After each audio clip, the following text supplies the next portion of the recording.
Hello दोस्तों, कैसे हैं आप लोग। तो चलिए स्टार्ट करते हैं आज का पहला प्रश्न, जो कि बहुत ही सिंपल है, ऐसा लग रहा है देखने में। तो देखते हैं पहले कौन कौन कर लेता है इस प्रश्न को। ठीक है, तो पेपर में प्रश्न इसी तरह से आते हैं, बस टाइमिंग की वजह से और प्रेशर की वजह से क्वेश्चन गलत होते हैं। तो चलिए पहले क्वेश्चन का जवाब दीजिए। गदर पार्टी से संबंधित था, कौन सा ऐसा व्यक्ति है इसमें जो आपको दिख रहा है कि ये गदर पार्टी से संबंधित है? बताइए। भगत सिंह, ऑप्शन ए है लाला हरदयाल जी, चंद्रशेखर आजाद या फिर वीर सावरकर। तो इसमें से गदर पार्टी से संबंधित कौन सा व्यक्ति था? फटाफट बताइए। चलिए, तो इसका मुझे उम्मीद है कि आप लोगों ने आंसर कर दिया होगा। इसका जो सही विकल्प है, जो राइट है, वो है लाला हरदयाल। लाला हरदयाल जो है ये गदर पार्टी से संबंधित है। दोस्तों, इसका जो व्याख्या है, एक्सप्लेनेशन है, ये चलिए हम लोग देख लेते हैं। और जो कुछ इंपॉर्टेंट पॉइंट है उसको भी मैंने डिस्कस किया है, तो आप लोग इसका स्क्रीनशॉट भी ले सकते हैं। ठीक है, इसका स्क्रीनशॉट भी आप लोग ले सकते हैं जैसा कि मैंने इसमें किया है। तो गदर पार्टी, पहले इसके कुछ इंपॉर्टेंट हम लोग पॉइंट जानते हैं जो कि बहुत ही जरूरी है। पहले इसका नाम था, पहले इसका नाम हुआ करता था पैसिफिक कोस्ट हिंदुस्तान एसोसिएशन। क्या था इसका नाम? Pacific Coast Hindustan association. और इसका गठन कब हुआ था? तो ये 15 जुलाई 1913 में, 15 जुलाई 1913 में इसका गठन हुआ था। बाद में इसका नाम जो गदर पार्टी से दोस्तों आज आप लोग देख रहे हैं, इसका गठन जो है इसी का नाम बदलकर पैसिफिक कोस्ट हिंदुस्तान एसोसिएशन का नाम बदलकर ये गदर पार्टी कर दिया गया। कब? तो दोस्तों नवंबर 1913 में। तो नवंबर 1913 में इसका नाम गदर पार्टी कर दिया गया। इसका गठन नवंबर 1913 में हुआ। तो ये आपको पॉइंट याद न रहे चलेगा, लेकिन दोस्तों इसको आपको याद रखना है, नवंबर 1913 में। कहाँ पर हुआ था? दूसरा पॉइंट ये आ जाता है कि कहाँ पे इसका गठन हुआ था, ये इंपॉर्टेंट है। तो इसका है ये सैन फ्रांसिस्को में। और कहाँ पे है? अमेरिका में। ठीक है, अमेरिका में है सैन फ्रांसिस्को। दोस्तों इसमें जो सबसे इंपॉर्टेंट बात यह है कि जो गदर पार्टी का गठन हुआ वो किसके प्रयासों से, किसके विचारों की उपज थी? तो इसका जो आंसर है वो है लाला हरदयाल। लेकिन सबसे जो मोस्ट इंपॉर्टेंट है, जो कि हमेशा प्रश्न से आपको मतलब होता है, वेरी इंपॉर्टेंट, कि इसके संस्थापक अध्यक्ष कौन थे?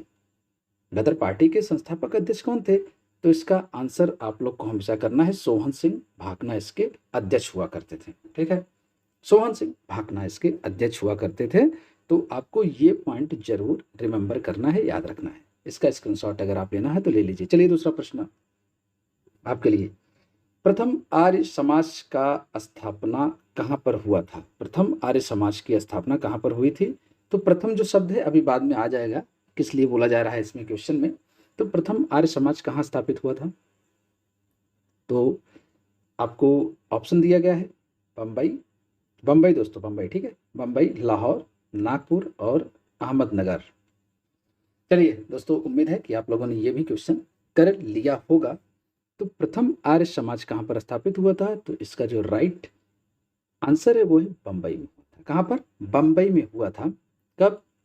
1875 में। हालांकि दोस्तों मैंने इसका जो है पॉइंट नोट किया है, इसको हम लोग देख लेते हैं फटाफट, ज़्यादा टाइम नहीं वेस्ट करेंगे।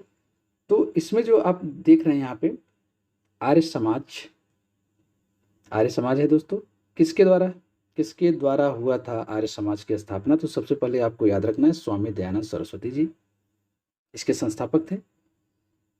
पहली बार, अब देखिए दोस्तों, इसमें पहली बार का अर्थ ये है कि पहली बार इसकी स्थापना जो हुई थी वो 1875 बम्बई में हुई थी। 1875 में, सन बहुत इंपॉर्टेंट है दोस्तों, सन आपको याद रखना है। 1875 में आर्य समाज की स्थापना हुई थी। कहाँ पे हुई थी? मुंबई में हुई थी। बम्बई में दोस्तों, मुंबई में नहीं। स्वामी दयानंद सरस्वती, उस समय इसको बम्बई बोलते थे।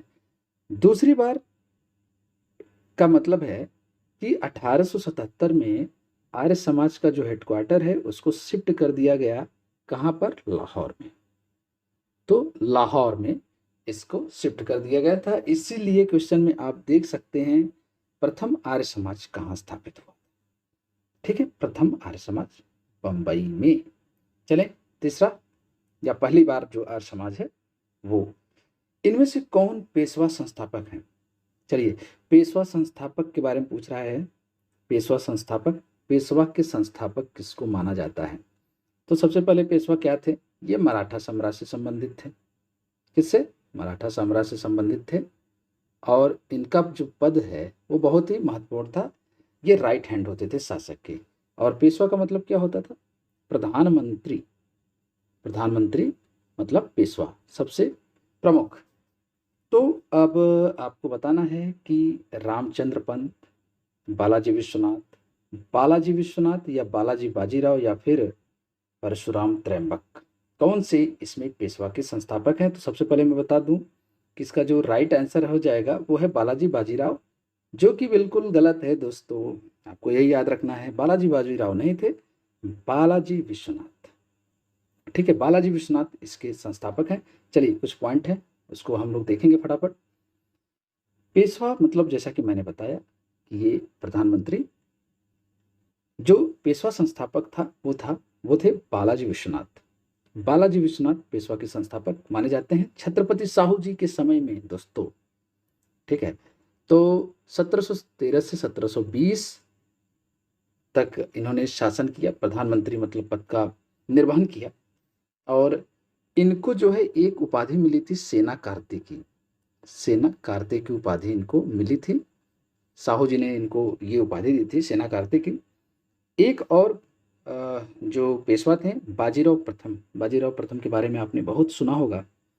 तो बाजीराव प्रथम इन ये जो है बृहद महाराष्ट्र के निर्माता के रूप में इनको जाना जाता है। तो इनमें से किस पेशवा को बृहद महाराष्ट्र का निर्माता? बाजीराव प्रथम।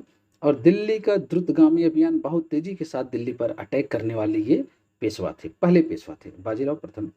एक और पेशवा है जो कि बहुत ही मतलब फेमस एक युद्ध हुआ था, पानीपत का तीसरा युद्ध, जो कि आपको याद रख लेना है 1761 में हुआ था। ये सीधा सीधा क्वेश्चन पूछा जाएगा आपसे पेट में मित्रों, वीडियो में इवन पूछ लिया जाएगा।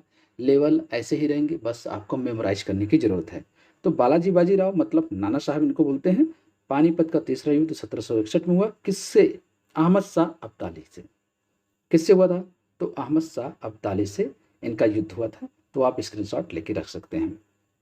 चलें चौथा, यह धन विधेयक है, इसका निर्णय कौन करता है? मतलब कहने का ये है कि यह विधेयक धन विधेयक है, इसका निर्णय भाई कौन करेगा?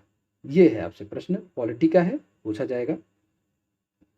तो चलें जल्दी से बताइए, यह धन विधेयक है, इसका निर्णय कौन करता है? राष्ट्रपति, प्रधानमंत्री, लोकसभा अध्यक्ष या राष्ट्रपति? बहुत ही फेमस क्वेश्चन है। तो इसका जो है और आंसर है वो है, विकल्प है लोकसभा अध्यक्ष। विकल्प सी इसका सही हो जाएगा। ठीक है, चलिए कुछ पॉइंट है, अगर ये बहुत इंपॉर्टेंट पॉइंट होते हैं। धन विधेयक किस आर्टिकल के अंतर्गत आता है? तो ये है आर्टिकल 110 110। लोकसभा अध्यक्ष द्वारा इसका निर्णय किया जाता है। ठीक है, धन विधेयक, यह विधेयक धन विधेयक है या नहीं, मतलब यह विधेयक धन विधेयक है या नहीं, इसका निर्णय कौन करता है? तो इसका निर्णय करते हैं लोकसभा अध्यक्ष। ठीक है, लोकसभा अध्यक्ष के द्वारा इसका निर्णय किया जाता है। और किस आर्टिकल के तहत? तो 110(3) sub clause 3, article 110 sub clause 3। तो और इनका निर्णय जो कर देते हैं वही अंतिम होता है। चलें अब इसमें है, ज्योग्राफी से ये संबंधित है प्रश्न। प्रायद्वीप नदी से संबंध सबसे ऊंचा निकास बेसिन है। देखिए इसका पहले तो हम लोग क्वेश्चन का अर्थ समझेंगे कि जो प्रायद्वीपीय नदी है से, प्रायद्वीपीय नदी से संबंध सबसे ऊंचा निकास मतलब कौन सी ऐसी नदी है? इसमें आप जो देख रहे हैं महानदी, गोदावरी, नर्मदा या फिर कृष्णा, कि जो सबसे ऊंचे स्थान से निकलती है। सिंपल सा मतलब है दोस्तों, ठीक है, सिंपल सा। जो इसका सोर्स है नदी का, वो सबसे ऊंचा किस नदी का है? तो प्रायद्वीपीय नदी मतलब आप लोग जानते हैं, ठीक है, प्रायद्वीपीय नदी मतलब जो वेस्टर्न घाट, पश्चिमी घाट पर है। ठीक है, प्रायद्वीपीय भारत मतलब समझते हैं दोस्तों, जो तीनों तरफ से जल से घिरा हुआ है ऐसा स्थान। और इसी के पास से स्टार्ट होता है हमारा पश्चिमी घाट। तो पश्चिमी घाट में ये जो चारों आप रिवर देख रहे हैं दोस्तों, ये सभी पश्चिमी घाट के ही पास से निकलती हैं। तो इसका जो आंसर हो जाएगा वो है कृष्णा नदी। कृष्णा नदी। अच्छा, निकलती कहाँ से है? तो हमने इसके लिए पॉइंट बना रखा है, फटाफट हम लोग उसको देख लेंगे और आप लोग स्क्रीनशॉट जरूर इसका लेते चलिए। ठीक है, स्क्रीनशॉट लेते चलिए। कृष्णा नदी, तो कृष्णा नदी कहाँ से निकलती है? महाराष्ट्र में महाबलेश्वर चोटी से। महाबलेश्वर कहाँ पे है? पश्चिमी घाट की चोटी है महाबलेश्वर, जो कि महाराष्ट्र में है। वहाँ से ये कृष्णा नदी निकलती है और इसकी हाइट जो है सबसे ज़्यादा 1738 मीटर है। प्रायद्वीपीय भारत की मैं बात कर रहा हूँ दोस्तों, उस नदियों के। उसके बाद है गोदावरी नदी, देखेंगे गोदावरी नदी भी विकल्प में था। तो ये भी पश्चिमी घाट में नासिक जो पहाड़ियाँ हैं वहाँ से एक स्थान है त्र्यंबकेश्वर। तो त्र्यंबकेश्वर जो कि ज्योतिर्लिंग है, वहाँ से एक नदी निकलती है गोदावरी नदी। ओके, नर्मदा नदी। नर्मदा नदी कहाँ से निकलती है? मध्य प्रदेश में है एक पर्वत जिसका कि नाम है मैकाल पर्वत, और मैकाल पर्वत की चोटी है अमरकंटक। तो अमरकंटक की पहाड़ियों से, अमरकंटक पीक से निकलती है नर्मदा नदी। और जो विकल्प में अंतिम नदी है महानदी, महानदी निकलती है छत्तीसगढ़ राज्य के सिंघावा पहाड़ी से। ठीक है, चलें अगला देखें। चलिए देखिए, साइंस से पूछा जाएगा, आप लोग जानते हैं, तो सभी क्वेश्चन हम लोग टच करेंगे। विद्युत आवेश के संरक्षण का नियम किसका है भाई? किसका है बताना है आपको। A Michael Faraday, B sir Isaac Newton, C Benjamin Franklin, या डी मार्कोनी। तो विद्युत आवेश के संरक्षण का नियम जो है वो है बेंजामिन फ्रैंकलिन का। ठीक है, बेंजामिन फ्रैंकलिन का। और मार्कोनी ने क्या, ये रेडियो के आविष्कारक थे। ठीक है, माइकल फैराडे को आपको बताना है और आइजैक न्यूटन। चलें अगला है, किस ग्रंथि में पित्त का उत्पादन होता है दोस्तों? पित्त मतलब बाइल, एक तरीके का सर दोस्तों ये जूस है जो कि पाचन संबंधी कार्य करता है। तो इम्पोर्टेंट जो है हमको बस ये जानना है वन लाइनर कि किस ग्रंथि में ये इसका प्रोडक्शन होता है, उत्पादन होता है। यकृत मतलब लीवर, गुर्दा मतलब किडनी, तिल्ली मतलब स्प्लेन, पित्ताशय मतलब गाल ब्लैडर। तो किस ग्रंथि में पित्त का उत्पादन होता है? तो ये है यकृत। सही जो इसका विकल्प है वो है यकृत। लेकिन इंपॉर्टेंट है दोस्तों, यहाँ पे हम लोग देखेंगे कि पित्त का जो उत्पादन होता है वो तो यकृत में होता है, लेकिन जो इसका संचयन होता है ना, स्टोरेज मतलब जहाँ ये जमा होता है जाके, ये वेरी इंपॉर्टेंट है दोस्तों, देखें वो पित्ताशय में। ठीक है, गाल ब्लैडर में होता है। कहाँ पे होता है? गाल ब्लैडर में होता है। इंपॉर्टेंट मैंने लिखा है। तो पित्त का उत्पादन तो यकृत में होता है, लीवर में होता है, लेकिन जाके जमा कहाँ होता है? गाल ब्लैडर में। ये आपको याद रखना है। चलें, ज्योग्राफी का क्वेश्चन है, झील से भी आएंगे, नदी से भी आएंगे, तो धीरे धीरे कवर होता चला जाएगा। ओरिएंटेड पढ़ाई करें, मेरा दोस्तों कहने का मतलब है ओरिएंटेड रहें, बी ओरिएंटेड बस। पुलिकट झील स्थित है कर्नाटक में, केरल में, तमिलनाडु में, या फिर उड़ीसा में। ठीक है, तो पुलिकट जो झील है वो स्थित है तमिलनाडु में, तमिलनाडु में। ठीक है, अभी देख लेंगे यहाँ पर कि उड़ीसा में एक झील है बहुत इंपॉर्टेंट है, जिसको आप लोगों ने सुना होगा, चिल्का झील।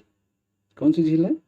ये चिल्का झील है। बस यही ऊपरी क्वेश्चन आएंगे दोस्तों, सतह से आएंगे, बहुत ही डीप में जाने की जरूरत नहीं है, बस इतना आपको रिमेंबर रहना चाहिए। चिल्का झील क्या है? एक लैगून झील है और खारे पानी की झील है, ये याद रखना है। केरल में, केरल में कौन सी झील है? तो पेरियार झील है। ठीक है, पेरियार झील है केरल में। अष्टामुडी झील है, ये सब आपको याद रहना चाहिए, अष्टामुडी झील है। अब आपको बताना है कि कर्नाटक की कोई एक आप फेमस झील बताइए। ठीक है, कमेंट में करके। चलें, संसद के दोनों सदनों की दोस्तों आज का ये अंतिम प्रश्न है। प्रश्न थोड़े कम है लेकिन डिस्कशन के साथ किया गया है। कम पढ़ें लेकिन अच्छे से पढ़ें, आपको याद रखना चाहिए, क्योंकि आपको पता है पेट में तो भी निगेटिव मार्किंग है 1/4 की, और वीडियो में तो 1/2 की है।